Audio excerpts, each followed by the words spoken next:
And we are recording. Hello, Pamela. Hello, Jen. How are you? I'm fantastic. How are you today? I'm great. I'm totally laughing because I have to say this out loud that Jen and I have been talking for like 20 minutes already. So we're really giggly and gooey and already in the but now we hit record. So here we go. Right. So we'll pretend that we're beginning this conversation now, but actually this is Yeah. not only is this an extension of a conversation that was happening off camera, but this is the second incarnation of our attempts to make a Zoom conversation between the two of us. So hopefully it'll go well. I'm just really excited to be here with you. I'm excited to be here too. From Florence all the way to Chicago. I mean, imagine that. And we're right in the same room. Like I really Yeah. feel your energy so strong. Like we're just Yeah, there's no distance between us. It's as if you're here in my home. It's true. I love that about you, by the way, how you show up so powerfully. I love your energy. as to you. That's maybe why we synced up so effortlessly. And I'm going to take off my glasses right now so I can see a better. I Jen love and to see your Jen face. and I have been talking a little bit about Zoom calls and looking in the camera and whatnot. So we're practicing modalities with that. But I met Jen September 2018, and I had joined this class called Speak and Inspire. And I believe Jen was an ambassador. Is that right? Were you Yes. ambassador? And ambassadors really sort of help the new people, coming aboard. And I remember being very nervous to take this class, but also very excited. Speak and Inspire is the name of it if you're interested, but changed my life in many ways. But we have to do videos and a lot of work around letting go of fears and gratitude and speaking our truth and all these wonderful, wonderful concepts. And I wanted to push myself in that realm. And so we would put a video on, freaking out and shaking and whatever we were doing with whatever the assignment was we were supposed to do. And then ambassadors and other people would comment. And then here is this woman, Jen, and she said all these things. And it just, so, I didn't know she was from Florence. I didn't know she was adopted. And I didn't know she was an actress. Okay. All the things that I am, except I'm from Chicago. And I was like, she gave me such wise words that you gave me. It just sunk into my heart so deep. You touched me in a way that I felt safe. And I felt like, yes, I can do this class. And, and I know part of your job was to cheer me on and to help me and to encourage me and to coach me. But there were other ambassadors too, right? And somehow you sang to me. And as the weeks would go on with the class, you would continuously, chime in to and there's, I think with my class, there were at least how many people? 500, 1,000, 5,000? I don't know, like 1,000. Yeah. I would say there was, I think at that point, there were maybe 5,000 community members and maybe between 500 and 1,000 active at any given moment. So yeah, Yes. we were amongst, we were there with hundreds of people. Yeah. The fact that you could always find me because you would comment on, right? Like, how did that happen? Because, we never know really who's coming up. And so I don't know. So the way she spoke to me, the kindness that she shared, how she was able to see what I was delivering and offer suggestions and coach me through to continuously build my confidence, really. I just have a lot of gratitude for you for that. I mean, that's really how our relationship started. We still have not met in person. That's right. Now we have met via Zoom, and I'm super excited about that. Yeah, and I just want to confirm, you were so obvious to me as someone that I was going to invest in and was drawn to immediately. I have that experience in my life where I'll be in a group and a couple of individuals will just sparkle. Yes. Sometimes it's only one person in a group, sometimes it's a couple, but it's very evident to me. And this is how I have always made my best friends, is trusting that intuition and going with it. And with you, it's as if we grew up together. You were just so familiar to me from the very beginning. I just felt like I could assume a familiarity, a comfort level with you that you returned immediately. It's very satisfying to be your sister and be your friend and exchange information, experiences, culture, stories, modalities, techniques. I mean, I really get a lot out of our sisterhood. I want you to know that this is Yeah. an equal exchange of love and gratitude, and you've guided me just as much as I may have, done for you. I love how you said that sense of hmm, I feel the same. I feel like choosing people, friends, and I have to be frank with you. There are times that I'm even with people that I don't feel it. I don't feel the sparkle, right? I mean, everybody could be there and we're interacting and whatever, but so it is certain people that I will feel that, whew, and I wonder, right? Like if you just sort of think about energy, and I often, when I picture energy, I just see us in these balls, like zooming around, we're all floating around in our energy. And what does my connect with yours, and why, and so sometimes I think that when I learned that you were an actress, when I learned that you were adopted, um did that just stamp it, meaning saying, yeah, you're onto something, Pamela, right? Or what if you didn't have those two commonalities with me? Could I feel the same way? And I think that there's truth in that too, but it just also stamped it. It's like, yes, lean into Jen, because that is what so it spoke to me. I felt it through your language, because first it was only typing. I Oh, didn't that's see you. right. That's right. Yeah. I didn't see you. I just saw your name and what you wrote to me. And that, so if you sort of think about intuition, you sort of think about energy, you sort of think about intention, as you're thinking about what to say to me, you're picturing me. So Yeah. you could see me, right? I couldn't see you. And you're just putting all your energy into me the way you're feeling that you need to. Authenticity on your end, but also trying to reach me, right? That's right. As Yeah. a coach, or as a connector, or as a inspiration. So I could feel that through your words. But is it just the words, right? To me, it's bigger. So I spell out, here you are in Florence on your computer. Here I am in Chicago, just did my video, and link. So now that we're in this time of Zoom extravaganza, I mean, it's like we're all doing Zoom.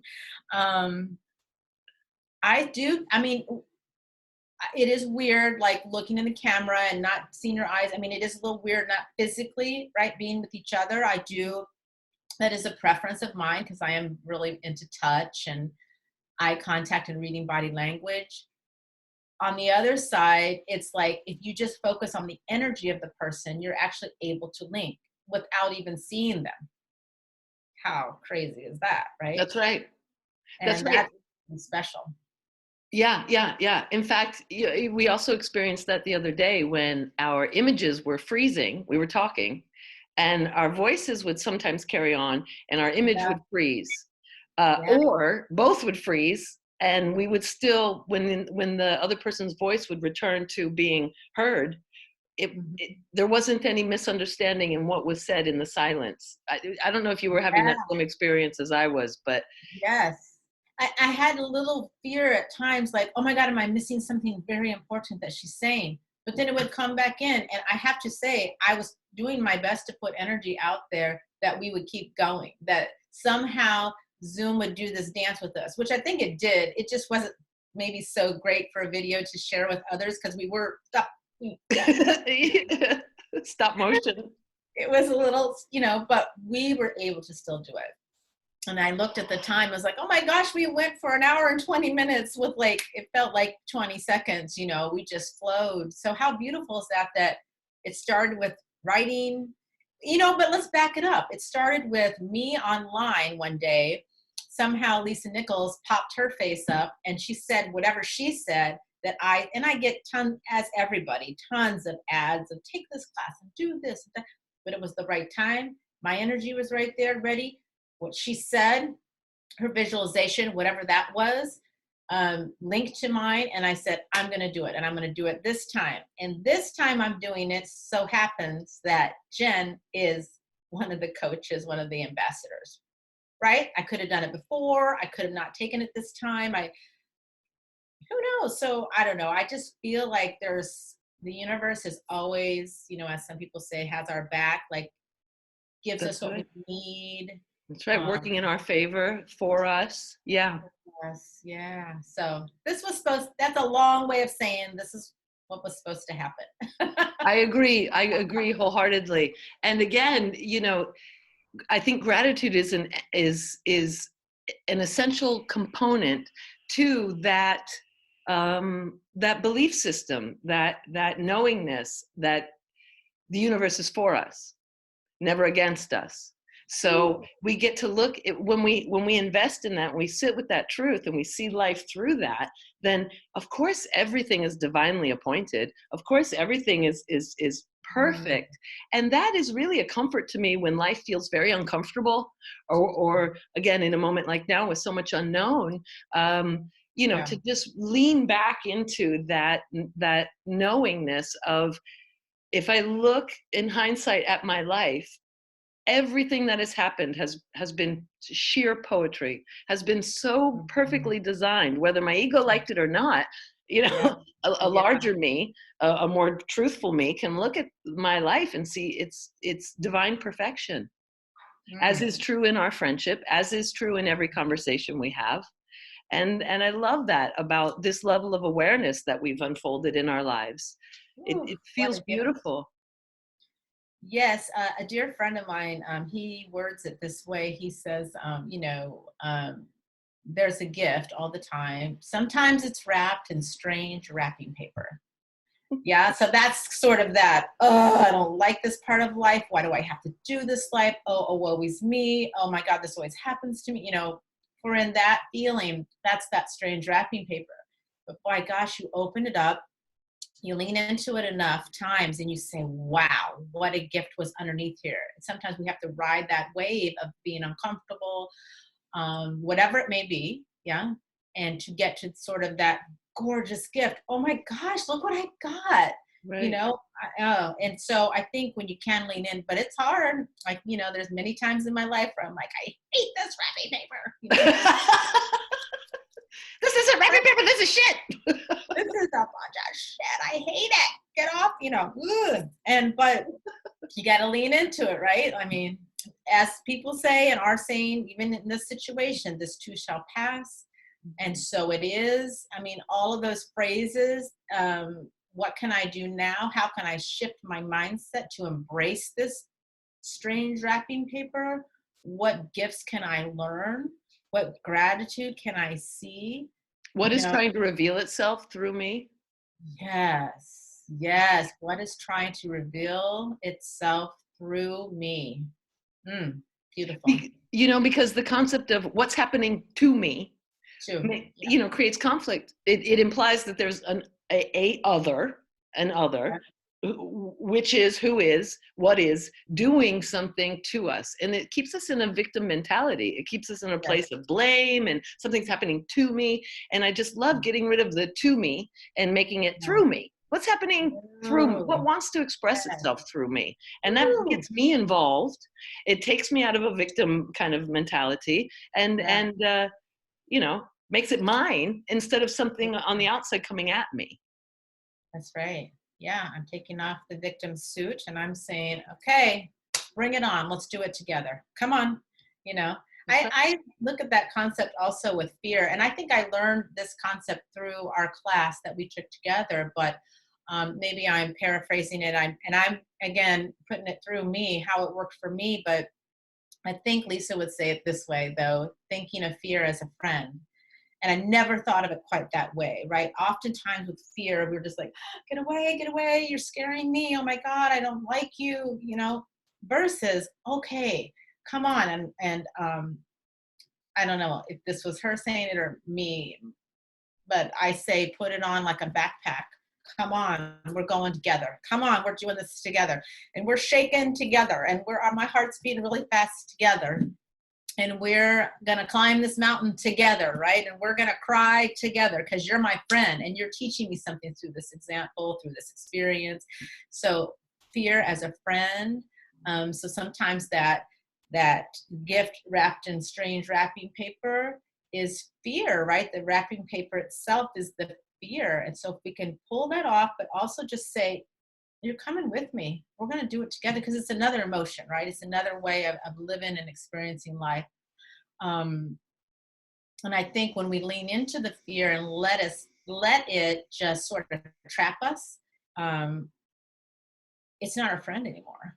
We Mm-hmm. can't feel it as a learning tool anymore. It's Mm-hmm. become an enemy, and let's do it together. So I I have think to it's say, changed the mindset.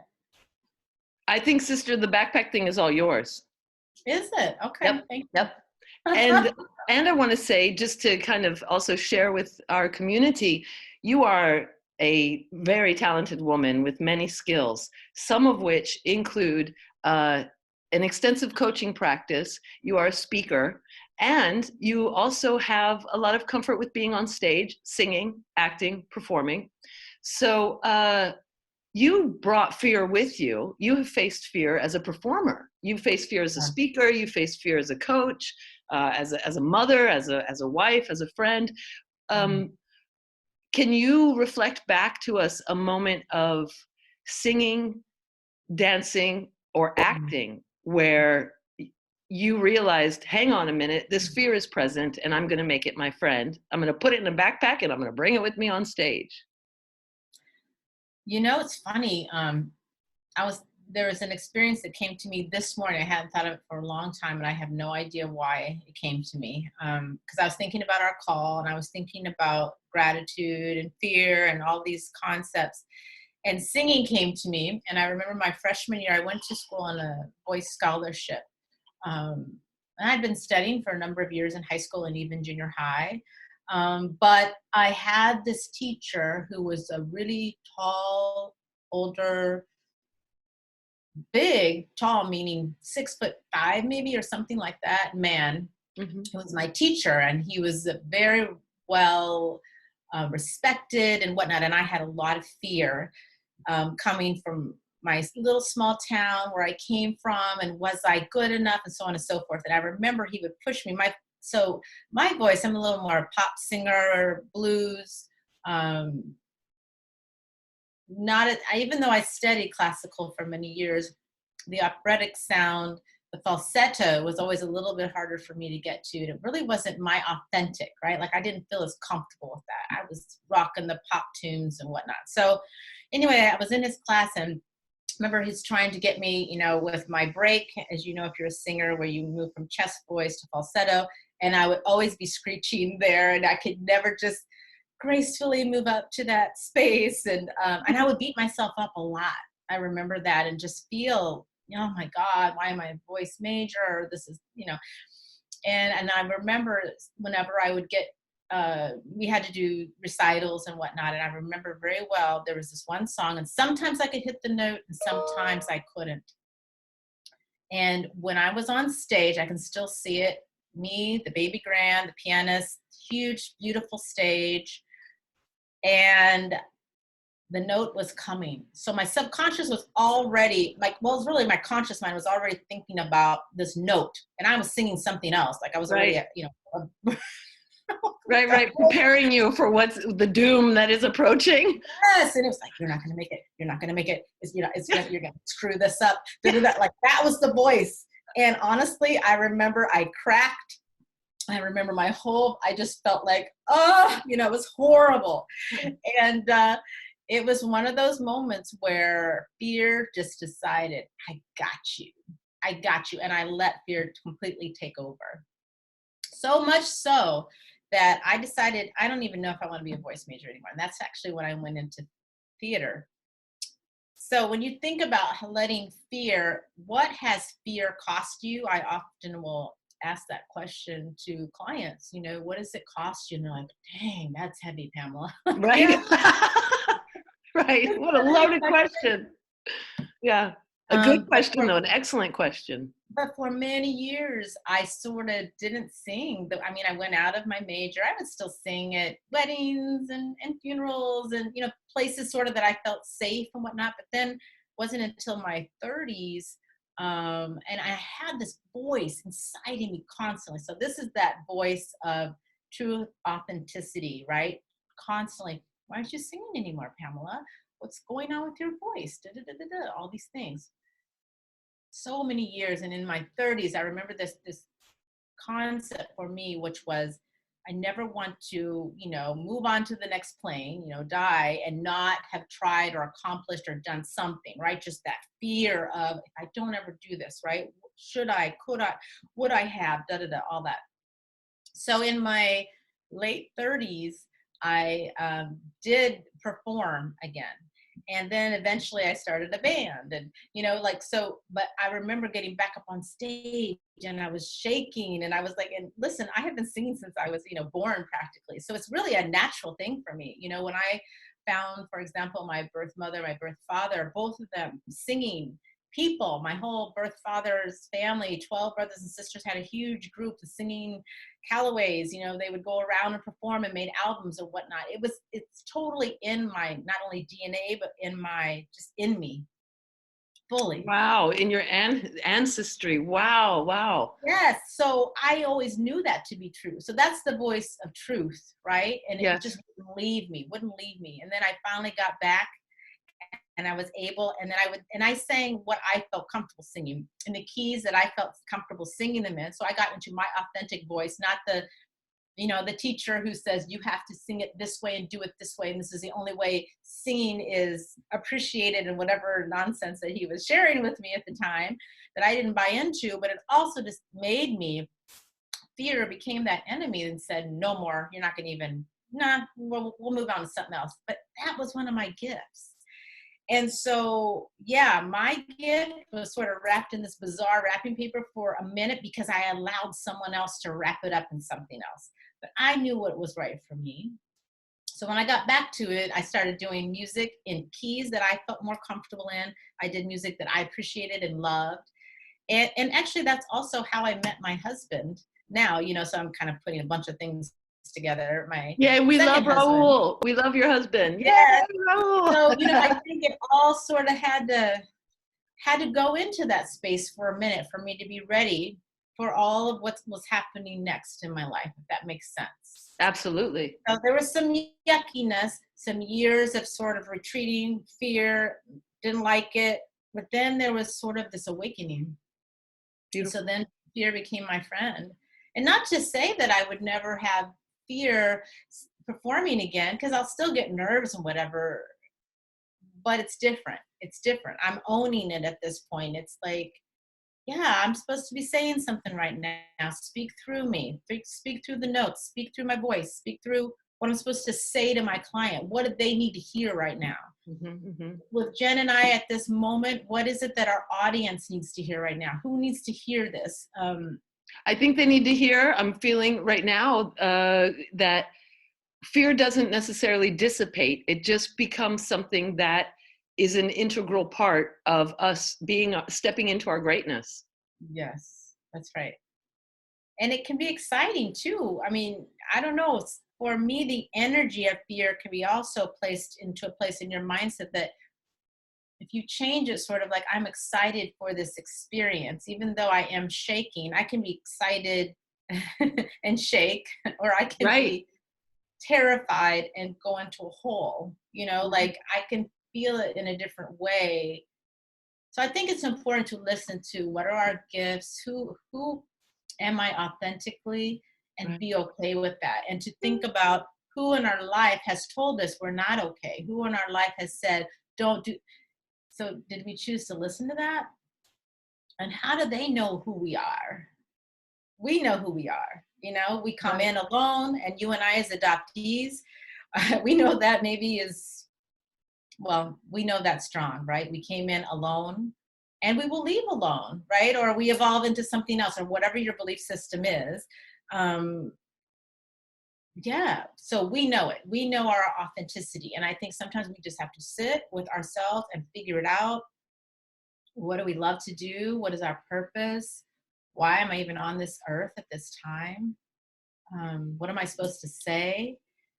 How am I supposed to move through life? Who am I supposed to look into their eyes and say, like yesterday was it? I went to Trader Joe's and I had my mask on, and then there was another woman and she's like, through our mask, she's like, I like your hair. And I'm like, oh, I like yours too. And how we could hear each other. She's like, well, I'm actually a hairdresser on the side, but I'm just, she had this whole thing and she had these purple streaks in her hair. She's like, I just keep doing my own hair because I have nobody else's to do. I'm changing my hair every day.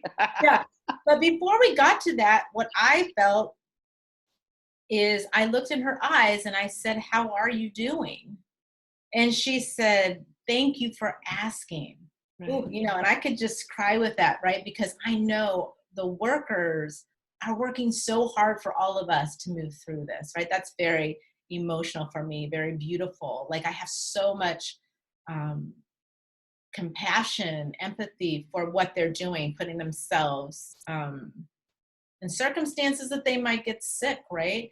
And we all know this, but are we taking the time to just lean in and say, how are you? Even if we have a mask on and people can't even hardly hear what we're saying, I think our eyes can even say, how are you doing? I care about you. Thank you for doing this. So I know you're doing your 108 days of gratitude. And honestly, for me, that's where it lands. It lands every single day. Where can we lean into some gratitude for our own lives, for others? You just reminded me of, I must have been maybe 22, and I was working with healers. I was in an environment where I was learning, but I had finished with university, and I was in a like a receptionist type of position where I would meet the clients and bring them to the healers and all that stuff. Kind of a middle person in an environment, in a healing environment, and we had a corporate boss, a boss who was a great guy at coming up with money-making $1 million ideas, but had no human skills whatsoever. And, he was kind of like a Tasmanian devil type of individual who was so different from the healers, He'd come in beautiful, impeccably dressed in his excellent suit, his Brooks Brothers suit, we're in the center of Manhattan, and he's, just like this Tasmanian devil would really be the best, just a mess maker, a chaos creator. So that was the foundation of the environment. And he wasn't there often at all. And there were other bosses on location, but I would close up every night and I would say to individuals who were all much older, several years, if not more older than me, thank you. I'd unlock the door, they'd go out and we'd all close up for the night. They'd stick around and wait with me because I probably had a huge envelope of cash that I would have to deposit at the bank, and we'd be there and I would say, okay, thank you. Thanks everyone. See you again tomorrow. And I remember a very dear friend of mine who's still a good friend. Now he said to me, gosh, Jennifer, the only reason I come back each day is because of you. And I thought, that can't be, what? Can you give me a little bit more information about that? How's that possible? Well, you're the only one who says thank you. And you say it to everyone and you say it every single day. And I want you to know how much of a difference that makes in everyone's lives. And I wasn't aware of saying thank you to them. I really wasn't. It was just this thing that you do because you're human and it really does make a difference to acknowledge people. And I wasn't their boss. I wasn't in a position of power or authority. I was the low man on the totem pole kind of thing. And even a thank you from me meant something to my superiors. Yes. And when I moved here to Italy and became a more intense part of my husband's family, I still do this. This is a discussion between me and my mother-in-law. I always say to her, anytime she does anything, grazie, mama, thank you, mom, thank you, mom, thank you, mom. And one day she grabbed me by the shoulders and she said, you have to stop.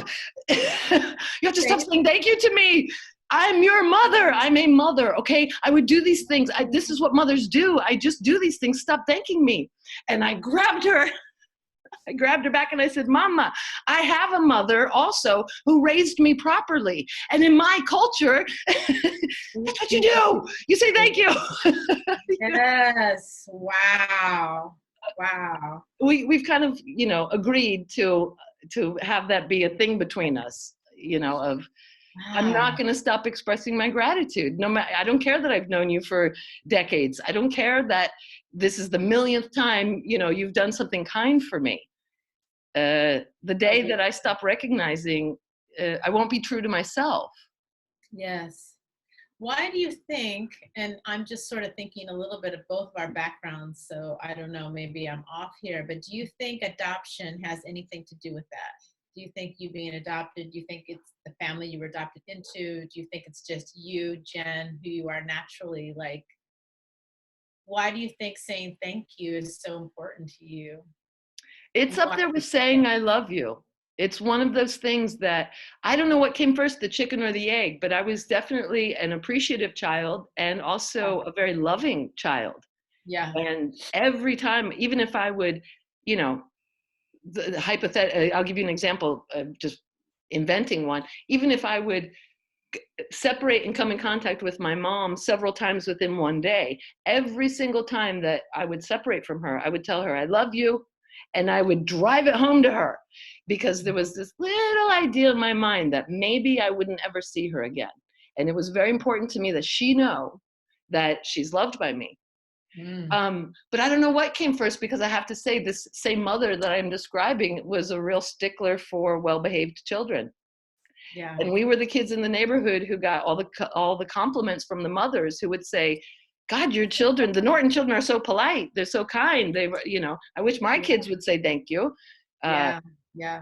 so my mom was a big stickler for, being well-mannered and expressing gratitude, Yeah. which Yeah. I'm really grateful that she insisted upon that. Uh, Yeah.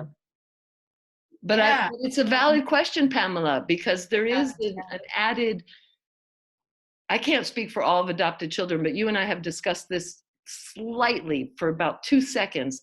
The Yeah. the question of, you know, do adopted children have a different relationship with expressing thanks Yeah. Yeah. and with being having gratitude accessible at a very young age of, oh man, I'm so grateful you guys adopted me, you know. Yeah. Yeah. And that, I Yeah. think that's a valid thing for you and I and other adopted people to look into. Absolutely. What do you And think? yeah, well, is there guilt related to that? Is there, I know there's a lot. I do speak to quite a few adopted mothers as well and adoptees Mhm.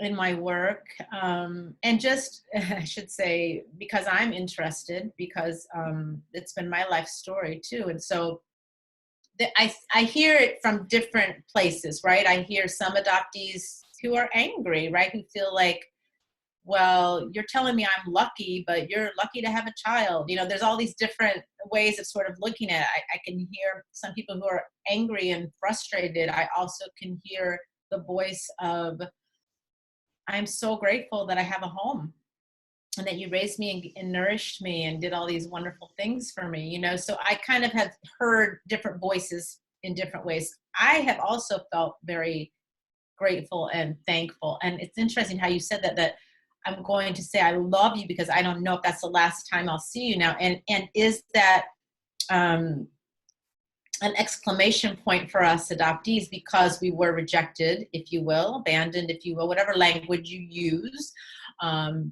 placed for adoption and given up for adoption. And there's all kinds of dialogue around the language we use with that too. But I think for some of us, what gets embedded, even subconsciously, is, and maybe it's one of our coping skills in dealing with being adopted, is some of us feel rejected in the beginning. Clearly it changed our path. I'll say it like that, right? Like our first mothers, and I'm using that term in the sense of a birth mother, gave us life. Therefore, we're coming out, and everything changed abruptly. and we were alone. That's when I was talking about being alone. And I have this image in me. There was this nurse who held me.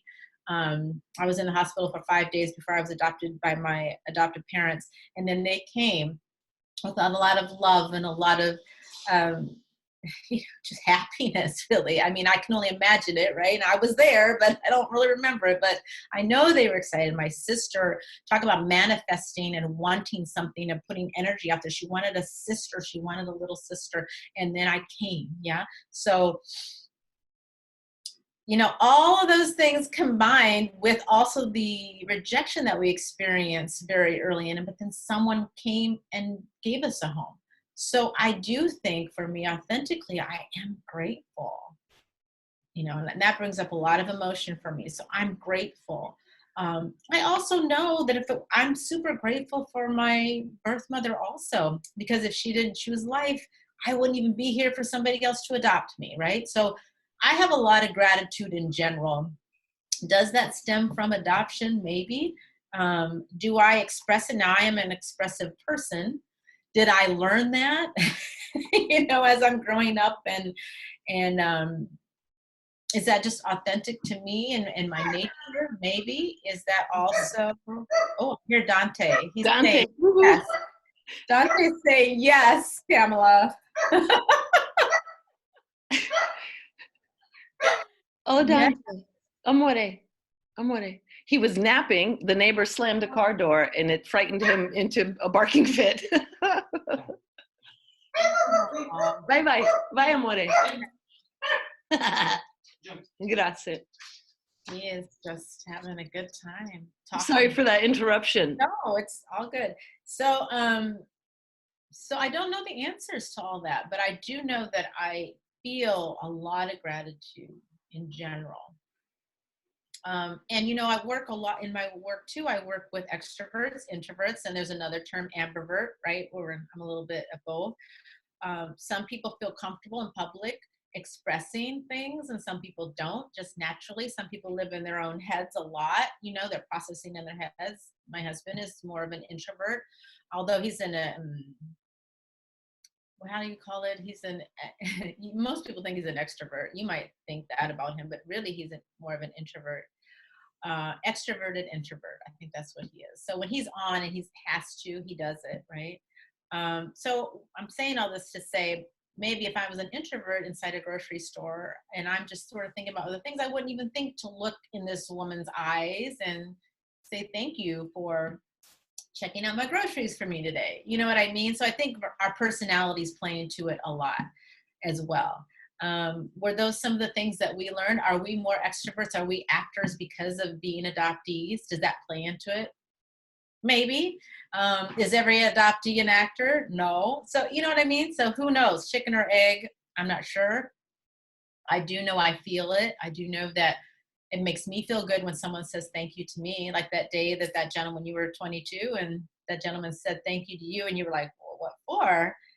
I mean, I'm assuming it felt good. You're now so many years later sharing that story again. So it made an impact on you.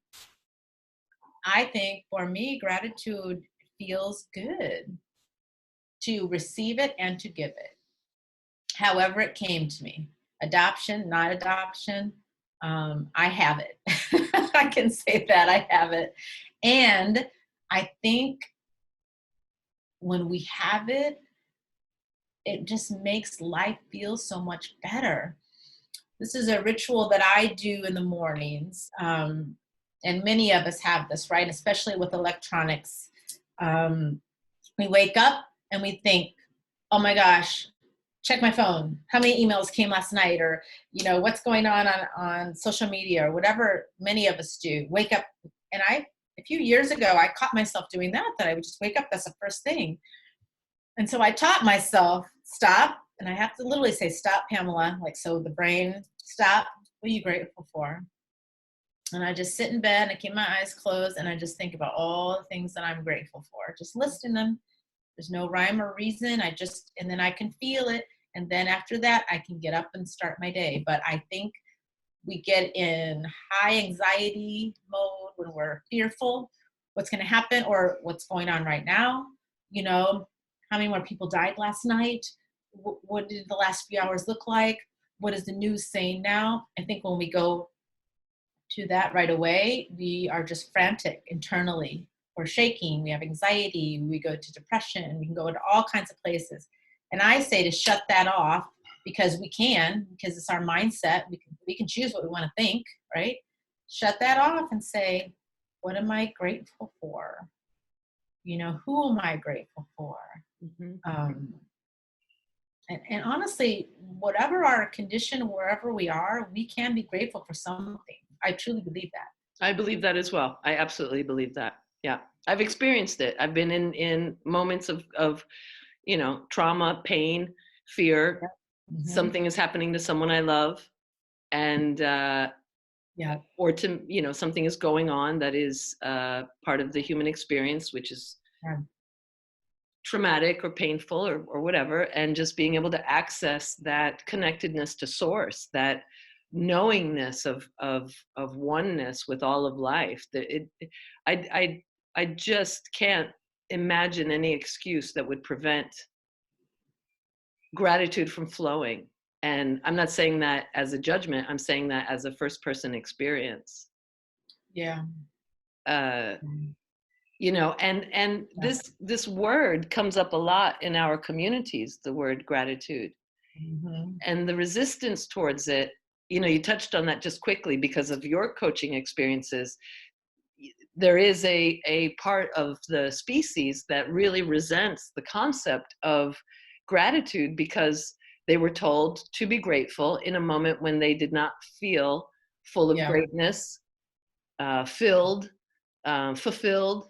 They believed their needs were not being met because of their perspective and their judgment on their own experience, Yeah. and therefore being told that they should be grateful sounded like a horrible criticism. Yes. And I think in the adoption world, that's exactly what I've heard multiple times, right? Like everyone's telling me I should feel lucky and that I should feel grateful that But someone who adopted me. tells adopted children that? Other Yeah. non-adopted children?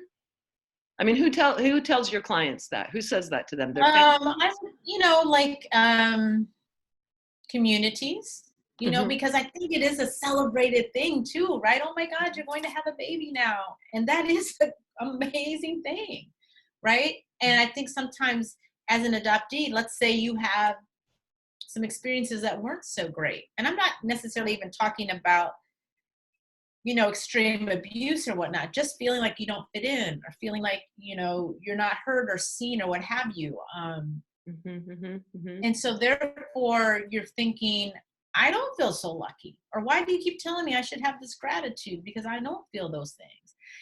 So where I think we can lean in, at least in that topic, is to sit with, because the reality is I don't know another person's experience fully. I mean, I can even say somebody, even if it's a sister, literally a biological sister, same parents, grow up in the same home, I still don't know fully your experience. We're all different, but I can lean in and say, I'm listening to you.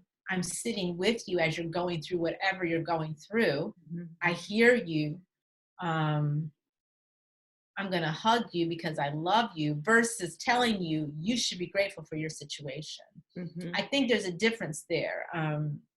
Yeah, because the people that I've heard from who have an issue with the word aren't adopted. They just were told to feel grateful as children and didn't feel that they were getting the love. Same things that any child Yeah, can feel at any given moment. I'm feeling right, misunderstood, or right, that my parents aren't doing what my ego wants them to do, so I'm going to throw a fit yeah, and tell them and myself that they don't love me. I think it's a yeah, childhood experience in processing yes, life experiences, and yeah, uh, and in those moments, I remember my mom telling me that when she was a kid, they used to tell them that they had to finish their dinner because there were children in Africa who didn't have dinner, and yeah, that they should be grateful. And these kids were all overeaters, because they couldn't get yeah, up from the table because children in Africa didn't have dinner. yeah, And there yeah, was this mixed message about love and yeah, food, and like, wait a minute, that was a really convoluted way of getting your kid to eat their vegetables. Like, how yeah. manipulative. Guilt, guilt, guilt. Yeah, Right. totally.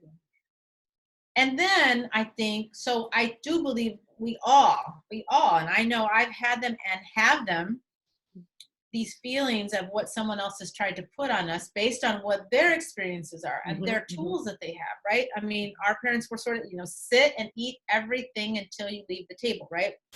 For our generation, I think that was fairly common, right? Do not waste. And that came from whatever their experiences were that they experienced as a kid and their parents did for them. And I think that we can all sort of trace that back, adopted, not adopted, whatever, just all the things that our parents bring to us. But I do think, at least for me, I think there comes a time that we say, my parents did the very best that they could. Brava, go girl, go. I love them for that. Yeah. They had the tools that they had. Maybe some of the tools weren't perfect for me, but now it's my turn to forgive whatever I'm hung up on, find the love in it, open this package, find the gift in it, and think about what I need to work on and forgive whatever that piece is that's holding me up to move me forward to be my best self. If I stay in that victim phase, my parents did this, my neighbor did this, because I'm a multiracial, biracial person, this, because I'm a woman, this, if I keep hanging on to that, I will never become fully me I because I'm agree. just being triggered on that all the time. I Now, think the limit is if we identify ourselves, as we identify ourselves, if I identify myself and as, anything other than alive, then I'm already categorizing and limiting my yeah, experience as an adopted child, as a woman, as an yeah, American. And coming from New York, I don't identify as an adopted child. I identify as a human being, and sometimes not even that. yeah, But I really am a liberated soul. And to move to Europe from New York was so painful for me because here, you're not only do we need to know what village you're from, yeah, we need to know where your parents are from, what your last name is, what your heritage is, so that we can cram you into the tightest, most narrowest, most prejudged packet so that I know what you are. And that's a very yeah, old world, very European. I've seen it across all of Europe. It's not just Italians. There yeah, is this need, and they get furious when they say, "Where are you from?" to me, and I would say, "The planet Earth." yeah, There is that answer is met with hostility, yeah, yeah, as really suspect, yeah, and really needing to know, yeah, but where did you come from? And if I say my passport says the United States of America, like, does that make you feel better? Oh yeah, right, okay, now I know you're American, you're this, you're that, you're that. And they're like, so where did you come from? And I say New York. Oh, so you were born in New York? No, no, that yeah, just unravels yeah, a provincial mind, because yes, now they have to consider beyond what they're accustomed to considering in order to lock you in a box and identify you.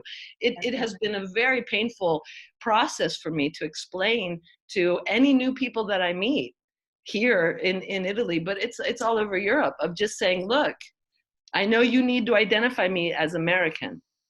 I know you yeah, need that for your own protection because of a fear of American violence.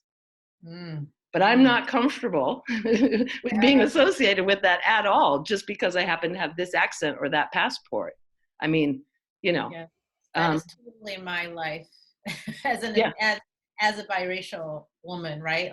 What are you is that common phrase. Oh my You know, God, what are I, you? And you're like, I'm divinity walking. What do I look like? you see, darling, what I am.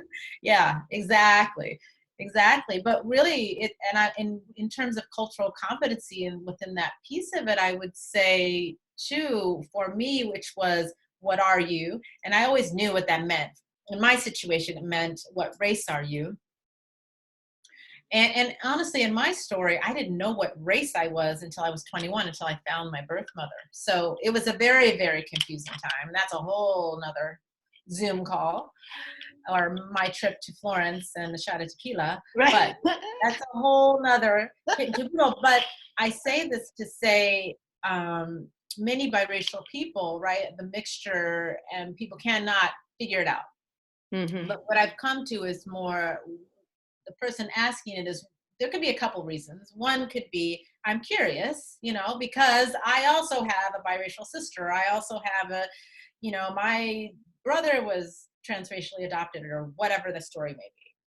And they just want to connect. There is that side. And I always look at, how are you asking me? So back to intuition, back to feeling, sort of looping back to how we started this conversation. How are you even bringing that to me? But if it's, what are you, then it's more accusatory then I might get a little more snarky, if you will, and just say I'm a woman, or I'm Pamela, or I'm, and a lot of times, what country are you from? Where are you from? So therefore I can connect you to what I think I know about who you are. So therefore I can put you in the box that I created about what people that look kind of like you are like, right? Right. And then Bravo. Very well said. stereotype, what stereotype am I going to use? Or what stereotype is swirling in my head about people that look like you? But wait a second, I'm not really seeing anyone who looks like you. So what box do you fit in? So I think, that is the storyline of most multiracial people. I think anywhere, that's another sort of group that I've been connected with, is the mixed group, multiracial group, through the years, because there is a strong commonality with that as well. Transracial adoptee is in a whole nother level of it, right? Right. I imagine. Yeah. So I've worked extensively with that because that's my own story. So I know many of us, right, like have had those moments like, I'm a human. Okay, that's it. That's Right. where I'm going. Right. I'm free. I wanted to tell you, Pamela, that I'm the proud auntie to 13 children. And Wow. out of those 13, 11 are biracial, bicultural. Wow. Interesting. Wow. So And you've seen the rainbow of beauty. I'm blessed to come from there we go. I'm blessed to come from a family that is, open about these things, and was raised in a biracial family. And just so happens that everyone in my generation went off and married people who are culturally different, and of a different. Yeah, how I would say how beautiful that you've been not only exposed, but experienced and loved so many different types of people, which probably has made your venture out into the world, just even that more special. I look at it as an extreme asset. I look at it as a gift, a beauty. Now, have there been hard times through that experience? Absolutely. Have I felt isolated, alone, and misunderstood? Absolutely. But, as I've worked through some of those pieces and keep going back to, who are you authentically, Pamela? And the bottom line is, first of all, you were made from love. That's it. Yes. That's it. Right? When we can get back to that, I truly do believe we're born pure love. And then, we get to be with all these humans, love on us as we can, but we're all flawed in some form. We're all trying to figure it out.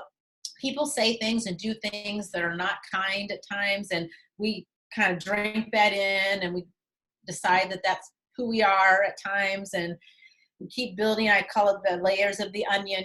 We just have another fold around the okay, that person said this thing, of that experience made me feel this way, and therefore now my onion's here in my 20s or so, and then I start to peel, and in my 30s I peel a little more, and in my 40s I kind of cut it in half. And I can proudly say in my 50s, now it's not that I don't have, layers of the onion, but I can say, ooh, I'm getting closer and closer to the authentic, original love. It's different. I've had all these experiences, but it started with love, and it got a little funky, a little messy, gift wrapped in strange wrapping paper, all these things. And then I decided to unwrap it and say, who is in there? Who is this beautiful gem that was born November 19th, 1967? Who is she? She's love. That's it. So pure and simple. She is love. Now let's get back to that. Let's get back to just enjoying and believing and feeling that love that you originated with. Because with all this other static and the onion, and I like cooked onions. That's a whole nother time. Raw onions do a little something for me, but you know, the beauty of the onion is there's all these layers, and when you do cut them, right, you see it. And what a beautiful thing. I mean, that's life, right? Peeling the onion and figuring it, and think about it, right? The analogy of the onion, and we cry oftentimes when we're cutting the onion and it stings. I mean, it's just like, it's such an interesting metaphor. If you ask me, that using the onion as just peeling away. Oh my gosh, it tastes so good when it's cooked and marinated, and right? For me, when it's raw, it doesn't taste so good. That's just me. I know a lot of people like raw onions, but so I just think that it goes back to that. So if we can have this gratitude as we're unpeeling the onion of who we are, and we can get back to the authenticity of love and have gratitude for all those experiences, you know, even when they're painful, I think it serves us well. I think we grow from it. I think, therefore, then we can help others too, like that we can hold each other's hands, just like you did to mine 2 years ago when I was starting this class. And you reached out from miles and you typed these beautiful words in for me, that I could hear your voice and feel your energy, that I could say, yes, Pamela, go sister, you got this. Yeah. I'm right there with you. I'm holding your hand. Yeah, we're not physically holding hands, but I am emotionally, energetically holding your hand as you travel to become authentically love, which is what you are. Oh, what an honor to have been a part of that. And by a part of it, I mean just simply a bystander watching you return to you. Mm. I'm And honored. I'm still growing. I'm still learning. I haven't figured it all out yet. My onion is still going. I'm still marinating. I will not think of an onion ever again without thinking of you. So that's just locked into my And experience if my forever. husband watches this, he'll laugh so hard because he knows I really hate raw onions. He's like, you used an onion as your Right. analogy? What? You know, and I do like salsa. And anyway, it's funny. But I do think that just hang in there with yourself. I think be gentle with yourself when you feel those moments of extreme pain, because I think we all go through them, kind of peeling the onion. We do. We go through it. Or there can be pain, but if you go back to I love you, even though I'm feeling this pain, I love myself. I'm a big advocate. Actually, I have my little book here. I'm going to show you. This was one of my very favorite books. You know it. Beautiful. Louise Hay, You Can Heal Your Life. My dear friend Darren turned me onto this book when I was about 28 years old. It's all about mind thinking. I tell everyone, get this book. In the back, even then, there's so many analogies around if you have a physical ailment, how it's linked to something emotional in your life and releasing that pattern or that self-thought that you have of yourself that's negative and whatnot. I use it all the time still to this day. And I don't even remember why I just said this to you. My mind just went blank, but I do think Louise that Hay all the way. Yeah, she's a Hey, wonderful all the way. affirmative writer. You know, and that's something that I like about my gratitude practice is because it's so long running for so many years, it has morphed into an affirmation practice where I'm calling into life and manifesting precisely the experience I want, and gratitude is the entryway into that. I want to ask you to lead us or share a gratitude exercise or a favorite modality that you have. And I want to preface it by saying, with so much love and compassion that you have channeled and called upon for both of us to share today in this heart connection, I want to say that, like forgiveness, gratitude is something that we do for ourselves. We often, because we're first introduced to gratitude by an adult who's telling us, you should feel thankful, you should tell me thank you, or express gratitude in some form, you know, maybe we have this concept that it's an outwardly expression and that it's supposed to be only used towards others. Yeah. And that's an essential, beautiful element, if you want to speak to that, or you don't have to, of how, you know, gratitude starts within, just like love. just like all truth, it is Yeah. found within us. And we don't have to go, if we're just new to gratitude and we're finding it hard and we have some resentments towards it, Right. let's clarify that it's not something that we go out and do at Yes. others. It's something that first must be nurtured within. And it starts with being grateful to ourselves. Absolutely. Oh yeah. So let's think about that for a moment. So let's do it together. And I'm going to do the practice that I do every morning. Oh, beautiful. Great. So let's just do it together. And it's improvisational every day. It's just really what I'm feeling. So let's just close our eyes and imagine that we're literally just waking up, and our thoughts kind of go to all kinds of things, places. But I want us to say to ourselves, especially if our minds are rambling into these sort of stressful places, I want us to say, stop. So I'm going to be doing it for myself, and you can do it for yourself as we travel this together. Stop, Pamela. Pamela, I'm here. What are you grateful for today? Pamela, what are you grateful for?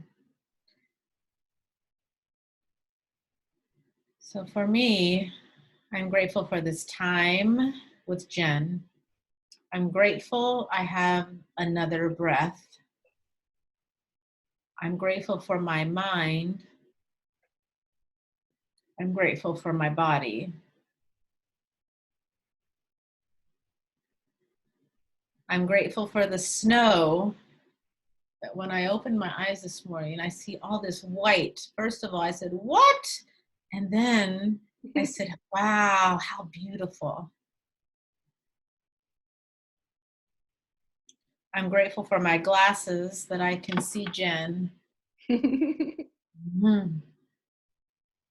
I'm grateful for her loving energy that keeps pouring out to me, even through all these miles that are between us. Our energy is fully linked together right now. I'm grateful for that. I'm grateful for electricity in my home because it's a little cold and I have my little heater at my feet. I'm grateful for my work, that I'm able to help others, serve others with my voice. I'm grateful for my voice. I'm grateful for all those gifts wrapped in strange wrapping paper that got me to where I am today. And I'm grateful for all there is to come. I'm grateful for the universe. I'm grateful for God. I'm grateful for prayer. I'm grateful for my family. My husband who's laying next to me this morning. I'm grateful for my parents who are in Kansas, who are 84 and 83 years old and still living life so to the fullest. I'm grateful for my 3 biological children. I'm grateful for my 2 bonus children, my 5 boys. I'm grateful for this moment. Breathe in, breathe out. Breathe in, breathe out.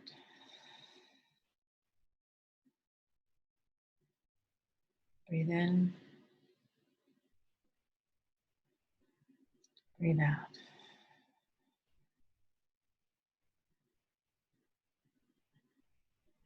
And open your eyes and continue your day. Ooh, so for me, that just feels so good. I almost feel like I'm in a trance when I do it. And I just come up with what I come up with when I come up with it. Right now, I don't know exactly what time it is, probably around 10 or so my time, um, maybe around 5 o'clock Florence, Italy time-ish. That's right. Yeah. Okay. And so I decided to do it at this time, but I also did it this morning. I suggest doing it in the morning. I also suggest doing it whenever you need to do it. I also use that as a meditation to go to sleep often. It's always going to change. What I suggest and say is going to change. every minute, every hour, because if you live in the now, that's just how it is, right? So, yeah, that's just, to me, it's simple, but it's Beautiful. also a resiliency too with life. You know, we talked about the victim piece. We talked about recognizing in life there are challenges. You know, how do I move through that? We talked about what do we put our attention on? Are we choosing to find the positive? And then what am I grateful for? So I do think when our mind starts to rattle in these places that are not serving us well, stop and then change the focus for what is going to serve me well. Does this thought serve me well? Is what I'm doing right now serving me well? And I would answer that at this moment, yes. Talking to Jen is serving me well, you know? So I think that is an amazing statement, not only for resiliency on where we're going right now. Like, I was coaching a director yesterday, and she was talking about how much fear she has, and she watches the news 24/7. And I said, ask yourself that question: is watching the news all the time serving you well? She said, no. That's right. So turn it off. Breathe, take a walk, do a yoga pose, talk to someone you love, do something that's going to serve you well. So I think this gratitude practice serves me well. It helps me to find the gift, the love. Here, So I here, hope, sister. yeah. I agree. Pardon me for interrupting you. I'm just going to go with what you've established because it feels so good, and I thank you for grounding us. I just want to take a moment to tap into my gratitude cultivated by this shared experience with you. I am grateful for you, Pamela. I'm grateful for you, honey. My honey, Pamela. I am grateful for our willingness to meet and to believe in ourselves and in one another. I'm grateful for the space that we have for one another in our hearts. I'm grateful for the way that I can feel you in my heart. I'm grateful for the energy that you so lovingly transmit and radiate, not only to me, but to everyone. I'm grateful that you were born. I'm grateful to your biological mother for bringing you into this form. I'm grateful for you, to you for choosing her so that you could then be adopted by your wonderful family. I'm grateful to your mother and father. I'm grateful to everyone who contributed to your upbringing and to your wellness until the fall of 2018 when you and I refound one another and connected instantly.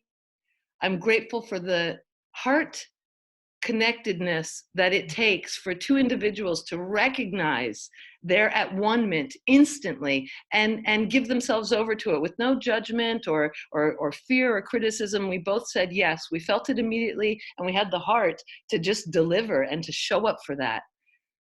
I'm grateful to you, Pamela, for being my sister. I'm grateful for the years and the experiences that brought you to a place of such high intuitive generosity. You are one of the most intuitive people I've met. You are so modest in your beingness. I don't think you fully comprehend your greatness. However, it is such an honor and a pleasing experience to witness your life and to stand with you and to hold your hand and to have my hand in yours. You bring me joy, you bring me comfort, you bring me smiles. You are a song in physical form, and you are such a unique song. And I'm just really grateful for you, to you, for showing up today and every day as yourself. More of that. I say yes to that, sister. I love the crown that you wear, and I love how well you wear it. You are a queen, and I truly, truly adore you, and I celebrate you, I honor you, I appreciate you, and I thank you for being you. Thank you. Ooh, wow. Thank you, Jen. Woo! Wow. Ha! Yeah, that feels That feels good. good.